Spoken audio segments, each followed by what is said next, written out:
एक गांव में सैकड़ों साल पहले एक छोटे दुकानदार के मालिक पर एक साहूकार का एक बड़ा पैसा बकाया था।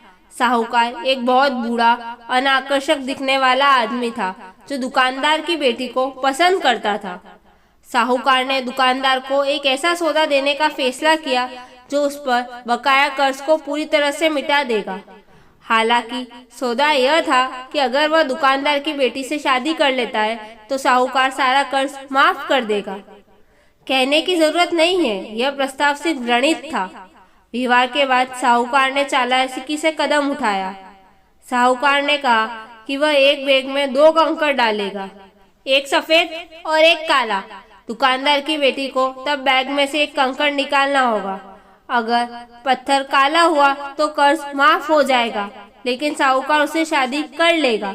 और अगर सफेद हुआ तो कर्ज भी मिट जाएगा, लेकिन बेटी को साहूकार से शादी नहीं करनी पड़ेगी। दुकानदार के बगीचे में कंकड़ बिखरे रास्ते पर खड़े होकर साहूकार झुक गया और उसने 2 कंकड़ उठा लिए। जब वह उन्हें उठा रहा था, बेटी ने देखा कि उसने 2 काले कंकड़ उठाए और उन दोनों को बैग में रख दिया।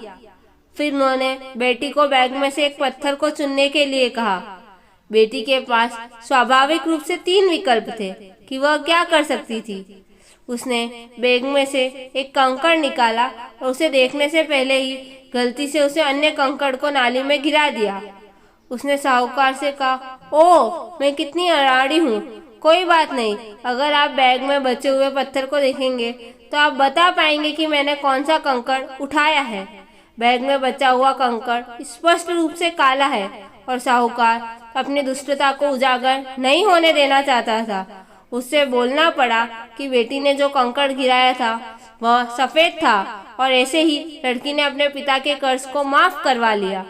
कहानी का नैतिक यह है कि लीक से हटकर सोच के माध्यम से एक कठिन परिस्थिति से पार पाना हमेशा संभव होता है और केवल विकल्पों में हार नहीं माननी चाहिए। Thank you. अगर आपको मेरी कहानी पसंद आई हो तो उसे लाइक और शेयर करें और कहानी के बारे में अपनी राय कमेंट करके ज़रूर बताएं।